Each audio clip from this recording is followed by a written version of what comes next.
Mga kaibigan, isang magandang umaga sa inyong lahat. Narito na ang isang programang inyong mapapakinggan. Hatid sa inyo ni Mel Elizalde, batikang broadcast journalist, sa kanyang pagtalakay sa mga napapanahong balita sa loob at labas ng ating bansa. Gayon din sa pagbibigay ng mga kaalaman na kanyang tinipon tungkol sa kalusugan, ekonomiya, agrikultura, pangkabuhayan, politika at ang sitwasyon sa katahimikan ng bansa. At ngayon, narito na ang guro ng palatuntunan, Mel Elizalde.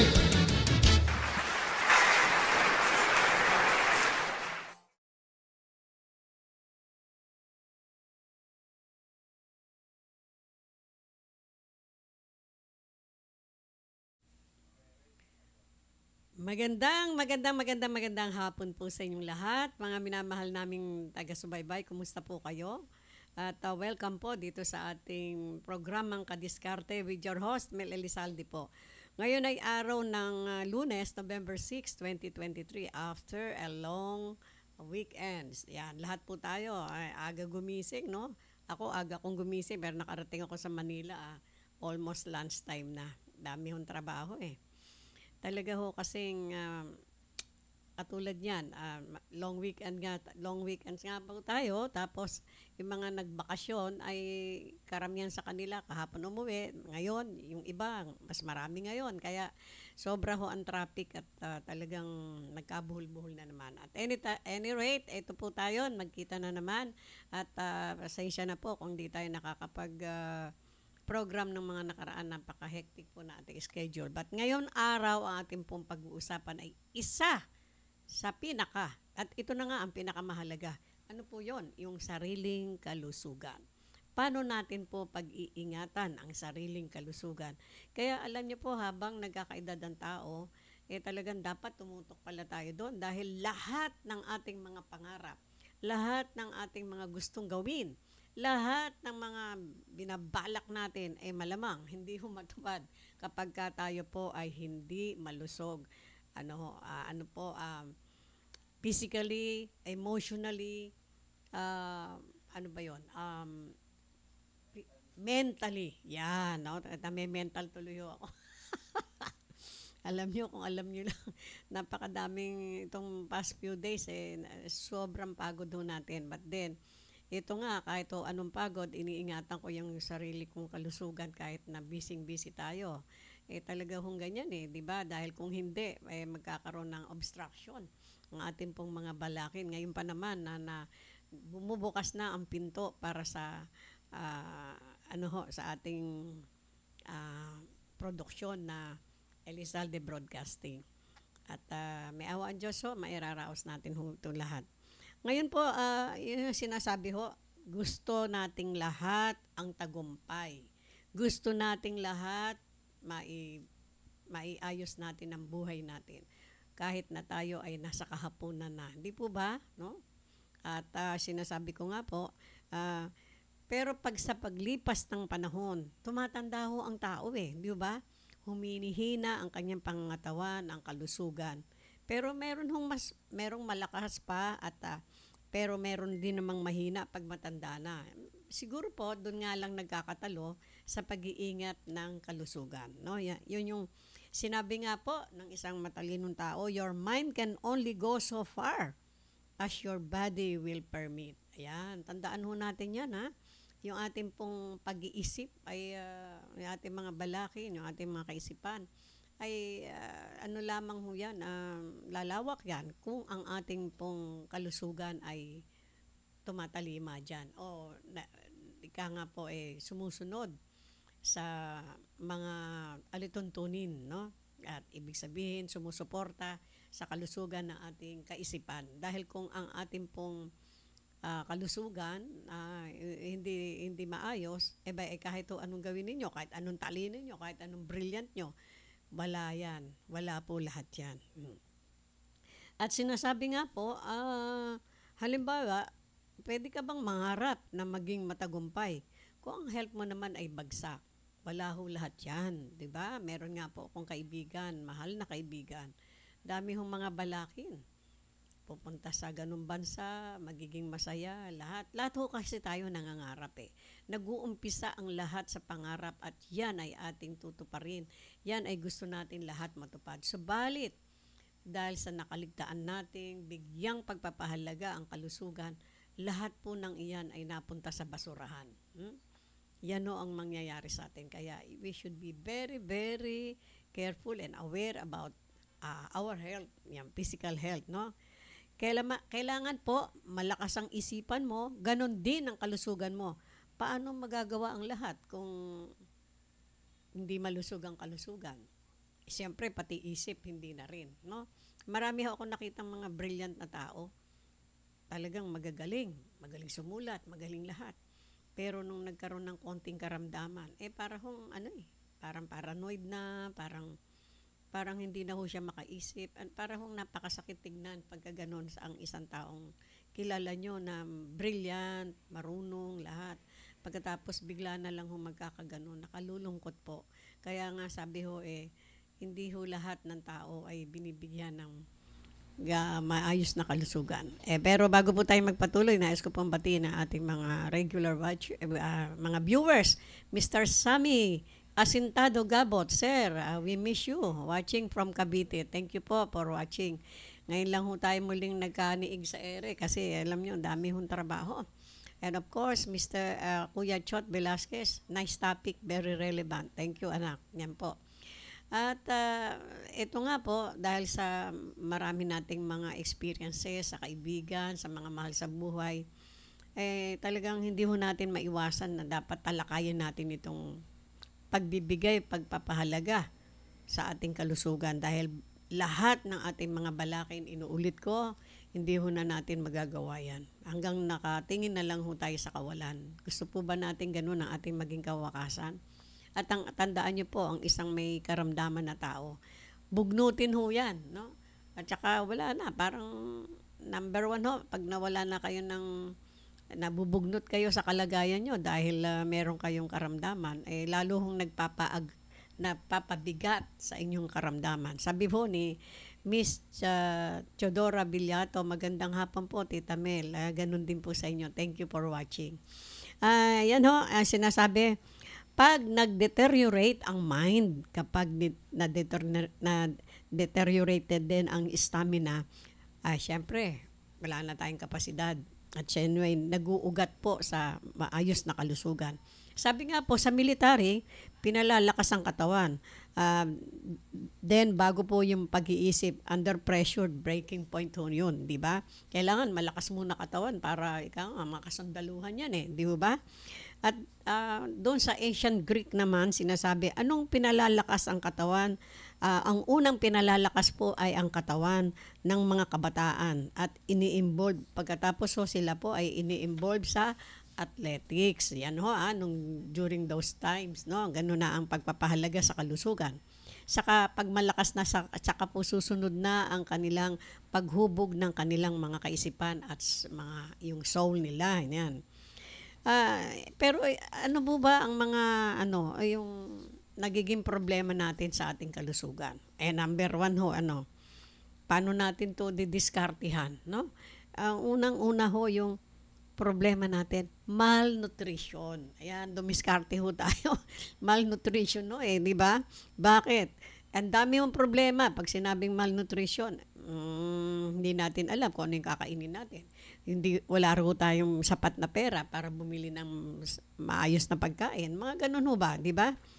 At syempre, ito ho, bago tayo pumunta sa pagkain, tingnan ho natin yung mga katotohanang nakikita ho natin sa ating paligid, sa ating mga kasamahan, sa ating mga minamahal sa buhay. Marami pong mga babae at lalaki. Pag tumatanda na, nagiging majuba na sila, no? Mataba, dati sexy, no? At ang bewang ay 21, 22, 23, ganun. Abay, pag tumanda na, 42, 45. Para hong ganun no? Pero ang alam po natin, pagka tayo ay na-overweight at tumataba, mas malapit ho tayo sa sakit at ang ating kalusugan ay nag-deteriorate na. Kaya i-maintain po natin yung ating weight, no? At sinasabi po, unting-unting humihina ang katawan At syempre, pag majuba ka, mataba ka, maraming sakit na ho na nandiyan dyan. Diabetes, arthritis, lahat ng tis, nasa iyo na. No? Ang hirap po ng ganon, di ba? At syempre, makikita niyo po ba sa mga mahal natin sa buhay? Parang mga candy yung mga gamot nila isang katutak, no ba? Sa umaga pa lang, nakakalungkot ho. Pero ang inyong kadiskarte, yan ho lang ay may pagyayabang ko sa ganito kong edad na, ano ba ako, 37. Wala po akong iniinom kundi mga vitamins lang. Wala pa po tayong maintenance, iyan ay kaloob ng Panginoon sa atin, no? Kasi maingat po tayo, I know what to eat, when to eat, kung ano pa yung mga dapat natin bilhin. Kahit po tayo ay ika nga po, sapat-sapat lang ang pera. Alam natin kung ano yung dapat natin bilhin. At ito nga po, at normal po ba yon sa pag nagkakaedad tayo ay sabay na humihina ang ating katawan at kalusugan? Normal po ba yon? Hindi po, kasi nasa sa atin ang pangangalaga. May mga tao po na kahit matanda na, malakas pa rin. Di po ba? Minsan sinasabi nila, buti ka pa Tita Mel, ganyan-ganyan. Ano kinabuti? Kasi, gano, wala pa maintenance, ganyan-ganyan. Ano nyo rin naman yan. Ma-achieve nyo yan kapag inayos ninyo yung inyong pagkain. At ang kulang lang ho sa akin, alam nyo po, pera, tsaka tulog. Yun ho ang kulang Pero binabalansi ko na lang, Sabi ho, kapag may sakit, walang ganang kumain, 'di ba? Kaya ho, wag ho kayo magkakasakit, lalo kayo mawawalan ng ganang kumain. Yung iba nga ho may sakit, sa ilong na lang pinaparating yung mga pagkain na puro liquid. Sabihin nyo kahit na anong sustansya nun, iba pa rin po yung tinetake po natin yung food natin from our mouth, sa ating bibig, di po ba, na naichuchu natin yung ating mga pagkain, di po ba? Yun nga po, ayon sa pag-aaral, pero bago tayo magpatuloy, sabi ho ni Mr. Sammy Gabot, asintado pa rin. Ayan. Talagang asintado yan. Bandang huli, asintahin kayong lahat yan. Inaayos pa lang ho natin talaga kasi sobra ho, hectic ang ating mga schedule ngayon at wala pa tayong makuha talaga na makakatulong nitong ating masipag na executive assistant na si Kuya Chot Velasquez. Mabuti na lang po, pinagtsatsagaan tayo nitong batang ito, no? Praise the Lord. Ito po. Ayon po sa pag-aaral, 75% ng mga tao sa mundo suffering from malnutrition. Wow. Bigat, no? Ibig sabihin, may mali. Ano yung mali? Hindi natin alam kung ano yung kakainin natin na dapat. Meron namang alam mga kakainin pero may cannot afford, no? Yun ang masakit no? Alam nyo nga yung kakainin nyo, hindi naman tayo makabili kasi sobra naman ho ang taas ng mga bilihin, no? Alam nyo po ba ngayon? Sabi nga natin kailangan kumain tayo ng prutas na iba-ibang kulay. Pula, yellow, puti, etc. Yung pagpula, siyempre, bili kayo ng pakwan. Alam niyo po ba kung magkano hiwa ng isang pakwan? 25 pesos na. O ngayon, bibili kayo ng saging. Masakit din sa bulsa, 25 yung isang malaki-laki. Di 50 na. Paano na kayo nag-lunch niyan, di ba? Ngayon, doon sa mga nakaka-afford pero hindi naman sila aware doon, yun ang problema. Pero tayo po na aware, pero we cannot afford to buy all those things, all those foods, all those fruits na kinakailangan natin. Talaga ang malaki problema. Hindi po ba? Maswerte na po pag nakakain tayo ng isang kulay na prutas sa isang araw, saging. Pipiliin pa natin yung pinakamaliliit, medyo bulok-bulok na. Kasi mura-mura, hindi ba? Nagtatawaran pa kayo. Kasi ang saging ngayon, pag yung medyo mukhang saging talaga at yellow pa, malaki, mataba, 25 pesos yun o kaya 15 pesos yung pinakamura. Paano ho tayo niyan? Kaya nga po yan ang sinasabi. Na ang pinakakompletong pagkain. Siyempre, may kasama hong gulay, may kasamang prutas, isda. Alam niyo naman ang presyo ng isda ngayon di po ba? Minsan, mas mahal pa sa meat, no? Yung meat naman, pinagbabawal na rin. Ibig sabihin, dapat nang iwasan ng mga nakakatatanda. Kasi baka kayo ay high blood, no? Ganon din naman ang manok, no? Pagka prito ng prito, baka ma-damage naman ng inyong yung malaking bituka, no? Na, yan ang naging sanhi nung pagkawala ng aking mahal na komadre dahil bigla siyang nagkaroon ng ganong sakit, no, sa bituka. Kaya hindi ho natin alam sa kakulangan ng pera, sa kakulangan ng oras, sa kakulangan ng lahat ng kakulangan, no? Nakakulangan ng pagiging aware kung ano ba yung dapat nating kainin. Minsan aware ho tayo pero dahil sa mga hectic ang schedule natin, hindi ho natin napagtutuunan ng pansin diyan. Mga kinakailangan nating kainin para sa ating kalusugan, no? Para ang lahat po ng ating mga balaki, ng ating mga pangarap na nandito pa tayo sa mundo ay maabot pa natin sapagkat kung tayo po ay may sakit na, nakaupo na lang tayo, nakanganga tayo, nakatingin ho doon sa mga tumutulong sa atin, ay ayokong mangyari yun sa atin. No? Napakahirap po no, na magiging pabigat kayo sa mga mahal nyo sa buhay. Siyempre sila busy rin, di ba? Talagang nakaka-tenso yun no? Na ano kayo? Tensyon ang aabutin ninyo doon sa mga nag-aalaga. Pagka kayo may mga sakit, may sakit yung mga mahal nyo sa buhay, siyempre, yung pag-aalala, pagod, puyat, at alam nyo po ba, ang number one ho dyan, pag na-ospital, ang problema yung bayad. No? Alam nyo naman ho, bawal magkasakit dahil ang taas ng mga singil ng mga doktor at ospital. Walang exemption ho doon. Talagang bibigyan kayo ng bill na mapapamangha kayo, no? At kung minsan yung mga examination paulit-ulit pa. Alam nyo, bawat examination yun, 1,000 ho yun. Kaya napakasakit, Kuya Eddie, kung tayo po ay magkakasakit. Lalo na kung hindi po tayo handa financially. Lalo tayo magkakasakit no? Mabuti sana kung kahit papano merong pagkukuhanan. Pero ganun pa man, nakita niyo po yung mga mayayaman na mga sikat na mga personalities na nagkasakit ng mga mabibigat na sakit. May nagawa po ba ang kanilang pera? Sapagkat huli na nung iyon ay nabigyan nila ng kaukulang panahon. Kasi very busy sila. Wala silang ginawa kundi makipagsosyalan o yung kanilang mga business asikasuhin na to the point na nakalimutan po nila asikasuhin ang kanilang kalusugan. Pero huli na nung malaman nila yon, kaya yung pera nila na milyones, bilyones, trilyones, wala hong nagawa. At kung saan-saan pang lugar ng mundo punta sila upang magpagamot sa mga the best doctors in the world, wala rin hong magagawa. Kasi ang isang karamdaman po, kapag huli na ang lahat, hindi natin nabigyan ng sapat na pangangalaga, ay talagang yun mangyayari sa atin. No? Kaya nga, dito naman po sa atin, yung mga kababayan natin na katulad natin na ika nga po from hand to mouth existence, no? Nabubulol na tuloy ako no? Ang iniisip, gusto ko ngang maging malusog Pwede naman ho natin gawin yan. May mga may mga halaman po tayo dito at mga prutas na masasabi natin na medyo mura o mga halaman katulad po ng ano ba yung nilalagay? Malunggay.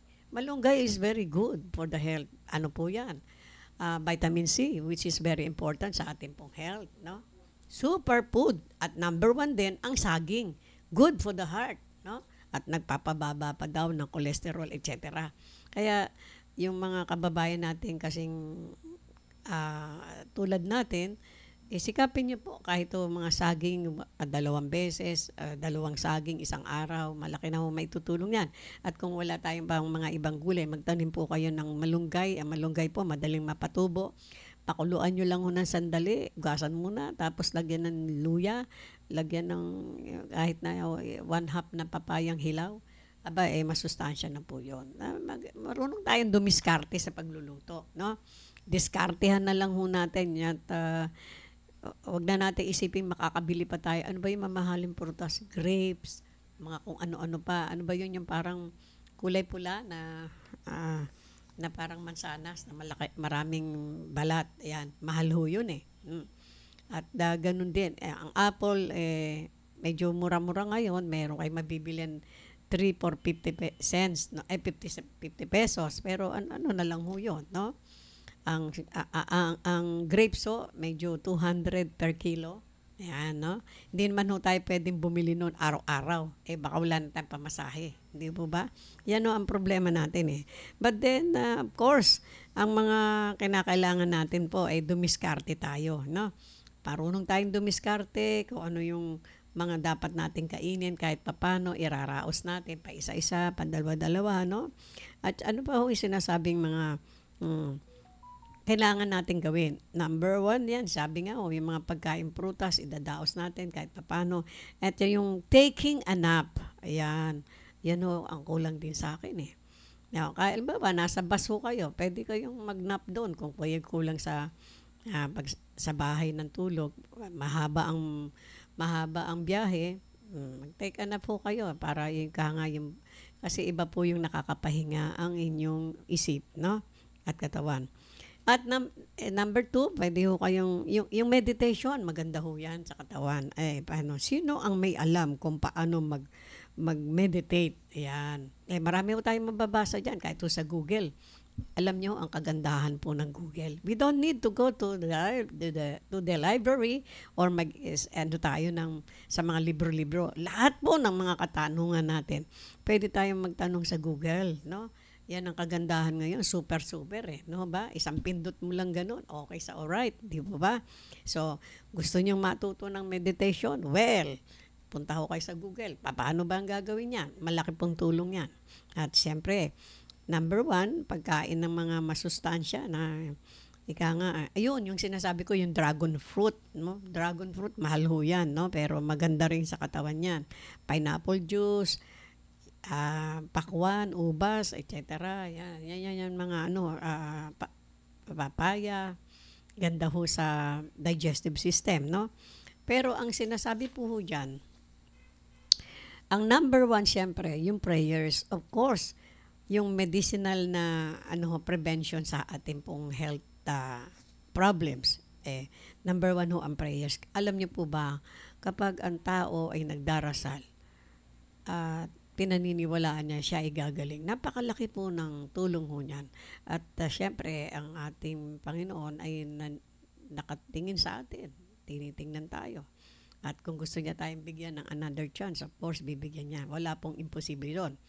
At kapag nag-pray ang isang tao, lalo na yung may sakit ka, may sense of hope ka, hindi po ba? Bakit po kayo nagpe-pray? Kasi gusto niyo pang mabuhay hindi po ba? Or else, kung ayaw niyo na mabuhay, nawalan na kayo ng pag-asa, wala na sa inyo yung prayer, no? At hindi niyo na gustong lumaban pa sa buhay.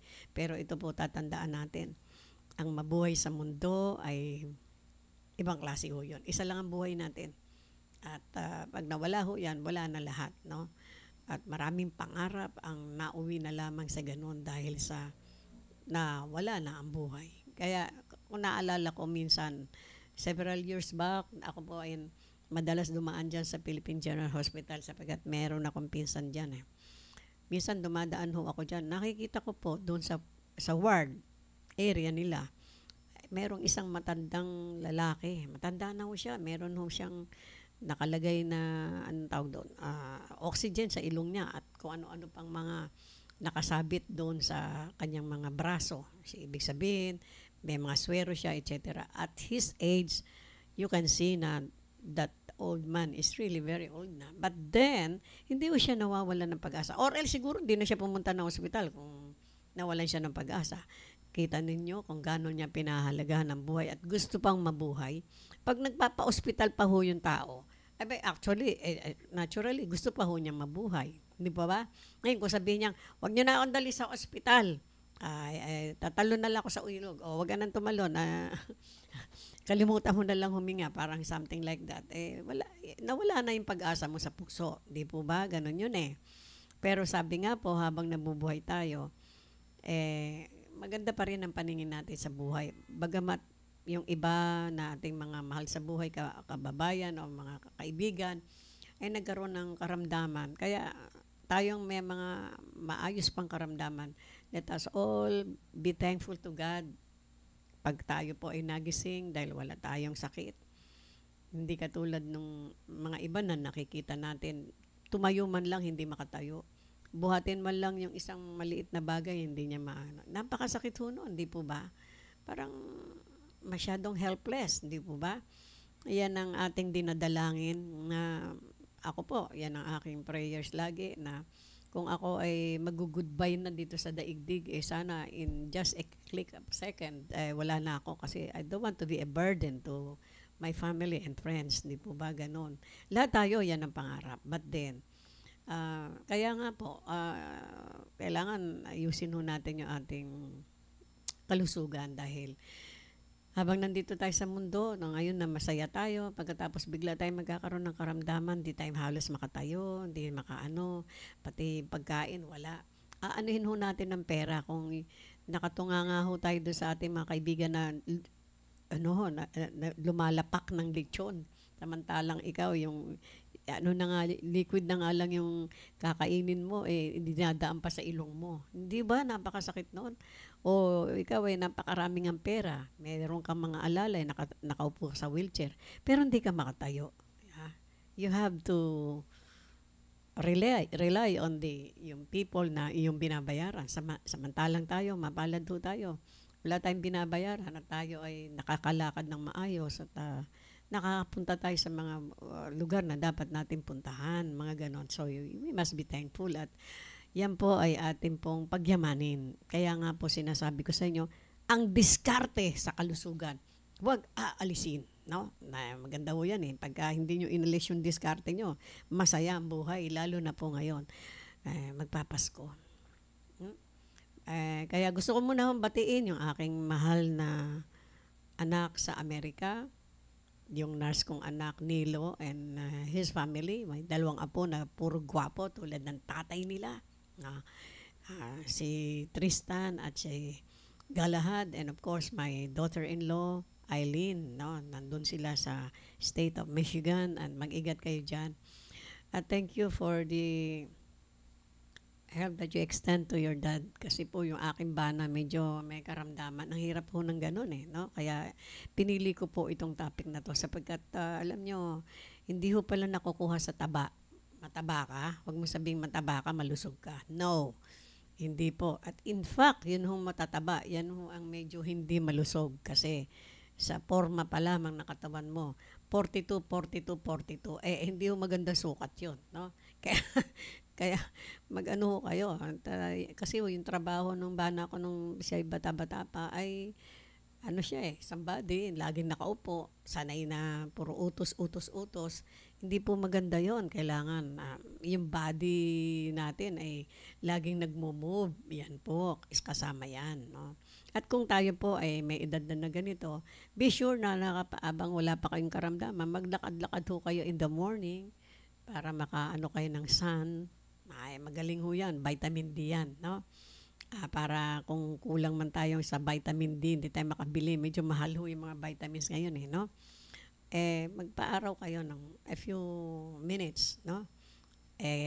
Kasi po ngayon, pag nagbabad ka naman sa araw, matindi yung araw ngayon hindi ba? Hindi katulad po nung several years back na ang araw po, minsan kahit na 10 o'clock na, okay pa rin magbabad sa araw, which our body needs, di po ba? Kailangan ng ating body ang sinag ng araw na bigay ng Panginoon sa atin. At syempre, oxygen na libre sa lahat ng sangkatauhan na bigay ng Panginoon. Walang nagpapasalamat yata dyan no? Pagka tayo ay hindi na makahinga, anong ginagawa natin? Papunta sa sa doktor, sa ospital, ang oxygen, libo-libo ang halaga. Samantalang oxygen na ating nilalanghap po sa araw-araw na ating paglabas sa bahay, kahit sa loob ng bahay na libreng binibigay ng Panginoon, hindi nyo man lang pinasasalamatan. Nakalimutan po natin. It's more than an oxygen in the hospital. No? Kaya po, medyo tayo, nakabait ho tayo. At saka isa pa ho, ang tao, pagka ho siya ay may edad na, tapos ayaw na maglalabas ng bahay, parang minamadali nyo hata yung time ninyo. Wag ho kayong ganyan. Hindi pa ho tapos ang lahat. Kailangan maging masaya. Kailangan po ng tao ang isang isang, ika nga po, mga kaibigan, mga kausap. Hindi ho yung mga chismaks, yung mga kausap na may kabuluhan, no? Na ika nga ho kaya nga ho sinasabing marites, yung pala ibig sabihin nun. Mare, ano ang latest? Yan, puro chismis pala yon, no? Kung makikipagkaibigan kayo, yung pag-uusapan yung ano ba ang nangyayari ngayon sa Russia at ganito. Yan. At least we are aware of what is happening around, not only in our country, but in the world, no? Kasi anything happens po sa daigdig, hindi ho tayo pwedeng hindi maapektuhan. Alam po natin lahat yan. At marami hong lumalabas. And ako ho, I was bothered yesterday and tinawagan ko nga po itong ating brilliant na kasama, si Mr. Chot Velasquez, ang ating executive assistant. Sabi ko, anak, pakitignan mo nga itong ipinasa sa akin. Ano ba ito? Napakagaling nga itong batan to. Binigyan pa ako ng mga biblical kaya nga sinasabi ko, kailangan ho natin ang mga tao kasi hindi ho natin lahat alam ang mga bagay. Huwag tayo ho mahiya kung hindi natin alam. Magtanong ho tayo at magbasa, no? At sa pamamagitan po ng pakikipag-usap sa mga taong may pinag-aralan, may magandang pag-uugali, may takot sa Panginoon, ang lahat ng uyan ay makikita ho natin, no? Hindi ho natin yan masusodo. Hindi ho tayo, hindi ho tayo yung kahit na ikaw yung pinakamatalino, kailangan mo pa rin yung kapwa mo, no? No man is an island, sabi nga po, no? Kaya yan ho sinasabi, kung kailangan po natin ng kausap, lalo na ho yung kung kayo may karamdaman, please talk to people na medyo merong kabuluhan yung mga pag-uusapan nyo. Ganun, no? Para ma-feel mo pa sa loob mo na ikaw ay meron pang kabuluhan. Habang nabubuhay ho tayo, wag nyo alisin sa utak nyo yung may kabuluhan kayo. Pag inilagay nyo sa utak nyo na wala kayong kabuluhan, tumalo na ho kayo sa ilog, no? Ganun ho talaga yon. Pero kailangan maging matapang ho tayo sa pagharap sa ating mga problema. Yan ho talaga. Napakadami hong problema sa pamilya, sa lahat ho. Hindi nawawala yan. Pero ang Diyos, ang ating kasama lagi. At syempre, yung ating pong mga minamahal sa buhay, yung ating mga anak. Napaka-importante po yon. At may mga mag-anak dyan na medyo may kaguluhan ng kanilang may mga problema sila. Ganun ho talaga, hindi nawawala yun. No? And so, talinuhan po natin kung paano natin sila maiga-guide. At kung di man natin sila mag-guide, ano ang nararapat natin gawin para sa mga ganyan. No? Kasi hindi ho habang panahon, tayo malakas. Hindi habang panahon dahil sinasabi mo, magulang ka, wag mong gagawin yan, magulang. Hindi ho tama yun. Basta tama, gawin mo. Yan ho ang dapat, no? Kahit na sino pa yung dapat mong maituwid o maano pa man. Hindi po kahiya-hiya na ibandila sa mga tao na alam nyo, pag-usapan po natin yan, ito ay kaugnay din sa ating kalusugan. Marami pong mga parents na nagkaroon ng anak na mga siraulo. Sa drugs, mga ganyan. Napakahirap po kasamahin. At sapagkat ako isang former educator po for a long time and we discuss that every now and then kasi sa mga estudyante, marami pong mga magulang ang mga may ganyang problema. Walang galang sa magulang ang mga nagda-drugs na tao. At ang akala nila, lahat ng sasabihin nila tama. Malaki yung problema sa kalusugan ng mga magulang yan na nakatatanda. Siyempre, ang mga nakatatanda, lalo na po yung mga hindi masyadong nakaabot, wag naman magagalit sa akin, ng pag-aaral na mataas. Hindi niya naunawaan yan, laging sumasakit ang loob. Yan po ang magiging sanhi ng inyong biglaang kamatayan. No? Kailangan matapang tayo sa pagharap ng lahat ng problema. At hindi natin kailangang sundin ang lahat ng yung mga anak natin na suwail. At hindi nag-iisip, dapat itutuwid, no? At hindi dapat ikahiya ang pagtutuwid sa kanila.